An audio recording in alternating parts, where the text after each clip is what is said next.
Hai guys, selamat berjumpa kembali di channel novel populer viral yang keren ini. Sebelum mengikuti kelanjutan kisah Dev atau Chen-Ping yang semakin seru dan mendebarkan ini, mohon bantuan kalian untuk subscribe, like, komen dan share video-video yang ada di channel ini ya.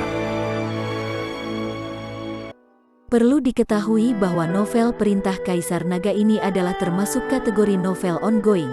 Jadi waktu update dan jumlah bab setiap hari menyesuaikan dengan update dari autornya. Perintah Kaisar Naga bab 3197, 3198, 3199. Setelah kematian Raja Li, pasukan kota Raja Mingli mulai melarikan diri satu demi satu. Melihat ini, Yi He memimpin tentara kota Kekaisaran Iblis untuk menyerang dan membunuh mereka. Mereka terus mengejar pasukan itu sampai ke kota Raja Mingli. Dev, kamu baik-baik saja? Gao Qilan dan yang lainnya berkumpul, melihat ekspresi Dev agak gelisah, jadi mereka bertanya dengan prihatin. Saya baik-baik saja, Dev tersenyum ringan, tetapi setelah dia selesai berbicara, Dev merasa dunia berputar, dan dia langsung jatuh ke tanah. Menarik busur Raja Dewa beberapa kali berturut-turut menghabiskan banyak sekali kekuatan Dev, dan saat ini Dev sedikit kehabisan tenaga. Melihat Dev pingsan, beberapa wanita buru-buru membawa Dev kembali ke kota Kekaisaran Iblis.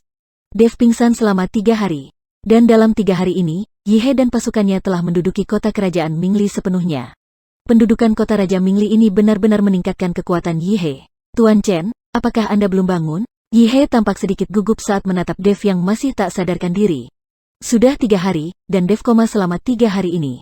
Dia belum bangun, tapi tubuhnya baik-baik saja. Itu hanya koma akibat konsumsi tenaga yang berlebihan. Liu Ruyan memeriksa tubuh Dev setiap hari, dia tahu tidak ada yang salah dengan tubuh Dev. Meskipun busur Raja Dewa bagus, itu menghabiskan terlalu banyak kekuatan fisik. Saya telah menyiapkan lebih banyak sumber daya agar Tuan Dev dapat pulih lebih cepat. Yi He mengumpulkan sejumlah besar sumber daya dari kota Raja Mingli dan berencana membiarkan Dev menyerap semuanya, sehingga Dev dapat pulih dengan cepat. Begitu Yi He selesai berbicara, Dev perlahan membuka matanya. Dev, melihat Dev sudah bangun, Liu Ruyan berteriak dengan semangat. Tuan Chen, Yi He juga buru-buru melangkah maju. Dev berdiri perlahan, melihat sekeliling dan berkata, sudah berapa lama aku tidak sadarkan diri? Bagaimana kabar kota kerajaan Mingli? Tuan Chen, Anda telah koma selama 3 hari. Saya telah merebut kota Raja Mingli sepenuhnya, jadi Anda tidak perlu khawatir. Yi He berkata cepat, itu bagus. Kamu sudah tahu bahwa saya memiliki busur Raja Dewa, tolong rahasiakan ini, jangan ceritakan kepada siapapun. Dev memperingatkan Yi He. Dev tahu bahwa jika berita ini menyebar, dia akan menjadi incaran semua orang, dan semua orang mungkin akan membuat masalah baginya dan ingin membunuhnya. Jangan khawatir, Tuan Chen. Saya jamin ini tidak akan tersebar, dan tidak akan ada yang berani menyebarkannya. Yi He juga memahami nilai busur Raja Dewa, berapa banyak orang yang memperjuangkan busur Raja Dewa dengan pertumpahan darah. Jika mereka tahu bahwa Dev memiliki busur Raja Dewa, mereka pasti akan gila-gilaan merepotkan Dev. Apakah Helena sudah kembali? Dev bertanya lagi. Nona Helena mungkin baru akan bisa kembali dalam beberapa hari ke depan. Tuan Chen, istirahatlah dengan tenang dan pulihkan dirimu, saya akan menangani sisanya. Yi He meminta Dev untuk beristirahat dengan baik dan berhenti berpikir terlalu banyak. Saat Dev sedang mengobrol dengan Yi He, tiba-tiba Ni Heng berlari masuk. Ni Heng, kenapa kamu kembali? Bukankah aku memintamu untuk mengikuti tetua ketiga kembali ke Sekte Kuali Giok? Melihat Ni Heng berlari kembali, Liu Ruyan bertanya dengan heran.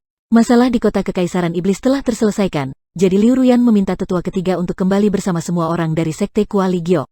Tapi hanya beberapa hari setelah pergi, Ni Heng kembali. Yang berdaulat, Sekte Kuali Giok diambil oleh Hu Yixiao. Dia memanfaatkan momen serangan kota Raja Mingli ke kota Yao Huang. Ketika Sekte Kuali Giok kami datang membantu kota Yao Huang, dia membawa beberapa orang untuk mengambil Sekte Kuali Giok. Pasukan kota Raja Mingli sengaja membiarkan kita ke kota Kekaisaran Iblis, agar Sekte Kuali Giok kosong, dan setelah itu, Hu Yixiao dapat dengan mudah menguasainya.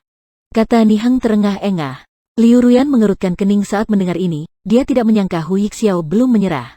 Sialan, Hu Yixiao ini benar-benar berani, sekarang Raja Li telah meninggal, dan kota Raja Mingli berada di bawah komandoku, dia masih berani membuat masalah.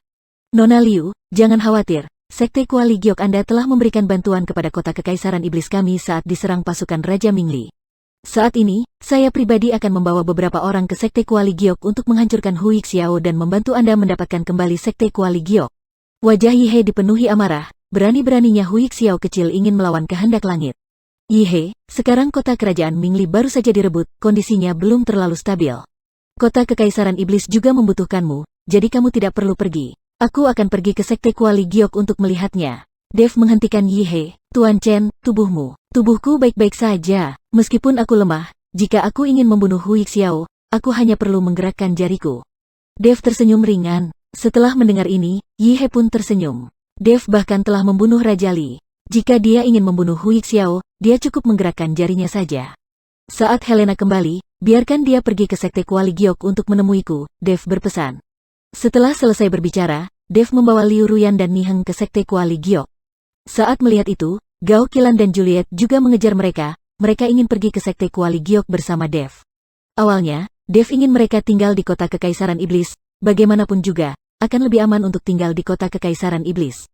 Tapi mereka berdua tidak mau tinggal di kota Kekaisaran Iblis dan bersikeras mengikuti Dev ke Sekte Kuali Giok. Dev tidak punya pilihan selain membiarkan mereka berdua mengikutinya. Saat Yixia melihat ke belakang Dev dan yang lainnya pergi dengan ekspresi menjadi sangat rumit.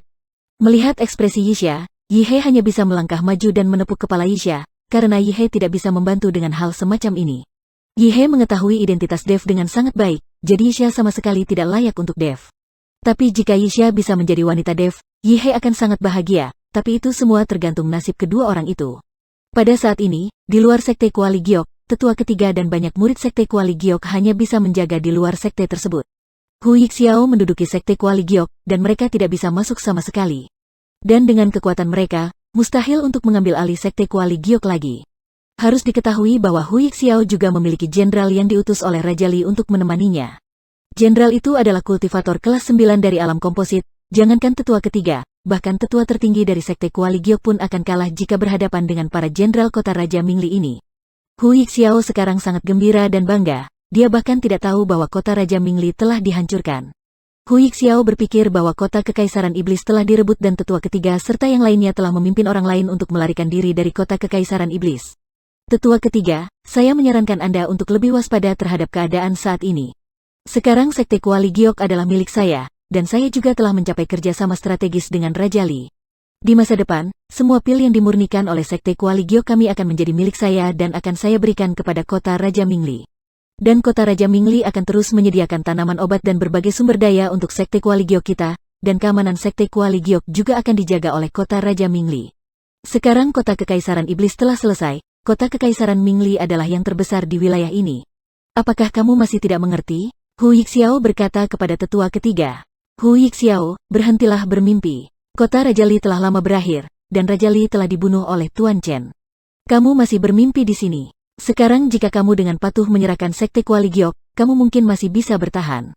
Jika tidak, ketika pemimpin sekte kembali, kamu akan mati tanpa tempat pemakaman. Tetua ketiga mendengus dingin, hahaha. Setelah mendengar ini, Hu Yixiao tertawa keras, apakah ada yang salah dengan otakmu? Apa aku tidak tahu seperti apa kekuatan Dev? Bahkan jika dia memiliki petualangan selama periode ini dan tidak peduli seberapa cepat kekuatannya tumbuh, dia tetaplah seorang kultivator alam komposit. Sungguh konyol, kalau dia bisa membunuh Raja Li. Aku akan memberimu 10 menit untuk memikirkannya sekarang. Jika kamu tidak tunduk padaku, jangan salahkan aku karena bersikap kasar dan langsung bunuh kalian semua. Hu Yixiao sama sekali tidak percaya dengan apa yang dikatakan tetua ketiga. Dev, seorang kultivator di alam komposit, dapat membunuh Raja Li. Seorang kultivator tingkat 4 di alam kesengsaraan, ini tidak masuk akal. Melihat Hu Yixiao tidak mempercayainya, tetua ketiga tidak berkata apa-apa, dia hanya bisa memohon pada Niheng untuk segera membawa bala bantuan. Begitu orang-orang dari kota Kekaisaran Iblis tiba, Hu Yixiao akan mati. 10 menit berlalu dengan cepat. Melihat tetua ketiga tidak berniat menyerah, Hu Yixiao mulai memancarkan aura kekerasan. Tetua ketiga, karena kamu begitu keras kepala, jangan salahkan aku. Ayolah, Hu Yixiao benar-benar melayang ke langit dan langsung menemui tetua ketiga. Tetua ketiga bukanlah lawan Hu Yixiao, tetapi ketika dia melihat Hu Yixiao bergerak, dia juga bangkit dengan auranya. Tapi saat tetua ketiga hendak menghadapi pertempuran, tiba-tiba sebuah aura datang dari belakangnya dalam sekejap. Hu Yixiao, yang melompat, langsung terkena nafas ini, dan seluruh tubuhnya terbang terbalik. Kemudian dia terjatuh ke tanah, muntah darah, dan terluka parah. Hu Yixiao tercengang, dia tidak mengerti siapa orang itu, siapa yang memiliki kekuatan seperti itu, namun dia terluka parah dan jatuh ke tanah dengan embusan udara tipis. Seorang kultivator kecil di alam komposit benar-benar tidak mengetahui ketinggian langit dan bumi. Sosok Dev perlahan muncul, diikuti oleh Liu Ruyan dan yang lainnya. Melihat Dev muncul, tetua ketiga terkejut. Dan Hui Xiao mengerutkan kening, dia menemukan bahwa kekuatan Dev telah dinaikkan ke peringkat ke-8 alam komposit dalam waktu singkat, dan dia sekuat tetua tertinggi mereka. Hui Xiao tidak tahu bahwa tetua tertinggi dari Sekte Kuali Giok bahkan bukan lagi seekor semut di mata Dev. Kamu tidak mati, mungkinkah kamu juga melarikan diri dari kota Kekaisaran Iblis? Hui Xiao memandang Dev dan bertanya. Melarikan diri? Dev mencibir, mengapa saya harus melarikan diri? Orang yang seharusnya melarikan diri adalah Raja Li. Tetapi Li Wang tidak akan pernah memiliki kesempatan untuk melarikan diri lagi, dia telah terbunuh. Petik 2. Kamu berbicara omong kosong, Raja Li adalah seorang kultivator hebat di alam lintasan kesengsaraan, bagaimana dia bisa dibunuh olehmu? Kamu berani berbicara omong kosong tentang Raja Li kami, kamu terkutuk. Seorang jenderal berbaju besi di sebelah Hui Xiao berteriak, hanya beberapa orang dari Sekte Kuali Giok dan kota Raja Mingli apakah bisa membiarkanmu lolos dari jaring? Setelah Dev selesai berbicara, dia berjalan langsung menuju jenderal itu. Jenderal itu adalah kultivator kelas 9 di alam komposit, bagaimana dia bisa takut pada Dev? Dia meraung dengan marah, dan menyerang ke depan dengan senjata di tangannya. Ketika Dev melihat ini, dia melambaikan telapak tangannya dengan ringan, dan aura menakutkan keluar dari tubuh Dev. Dev hanya melambaikan tangannya dengan ringan, dan jenderal alam komposit tingkat 9 itu meledak dan berubah menjadi sampah. Melihat pemandangan ini, Hui Xiao tercengang. Alam komposit tingkat 9, berubah menjadi sampah daging hanya dengan lambaian tangan? Pukulan Dev padanya barusan itu, sangat pelan, jika tidak, dia pasti sudah menjadi bubur daging busuk sekarang ini. Hui Xiao tidak mengerti bagaimana Dev, seorang kultivator komposit tingkat 8, bisa memiliki kekuatan seperti itu. Tapi sekarang dia tidak berani berpikir terlalu banyak, yang penting baginya adalah menyelamatkan nyawanya. Karena ketakutan, Hui Xiao berlutut dan mulai memohon belas kasihan. Maafkan aku tidak akan berani lagi. Hui Xiao bersujud seperti orang bodoh, tetapi Dev bahkan tidak melihatnya. Ruyan, bagaimana cara menghukumnya, kamu putuskan sendiri. Alasan mengapa Dev tidak membunuh Hui Xiao sekarang adalah karena dia ingin Liu Ruyan membuat keputusannya sendiri. Bagaimanapun, Liu Ruyan sekarang adalah pemimpin Sekte Kuali Giok. Liu Ruyan mengangguk, lalu berjalan menuju Hui Xiao dengan wajah dingin. Maafkan aku, Suzerain, maafkan aku. Hui Xiao melihat Liu Ruyan mendekat dan mulai memohon belas kasihan lagi. Tapi Liu Ruyan tidak menunjukkan rasa kasihan sedikit pun. Jika Hui Xiao tidak mencoba menyerang Sekte Kuali Giok lagi, Liu Ruyan tidak akan mau berbuat kasar kepadanya. Tapi Hui Xiao telah menjadi pengkhianat, bagaimana Liu Ruyan bisa melepaskannya? Terlihat kilatan cahaya dingin di tangan Liu Ruyan, dan seketika kepala Hui Xiao langsung terbang. Krisis di Sekte Kuali Giok diselesaikan oleh Dev dengan lambaian tangannya.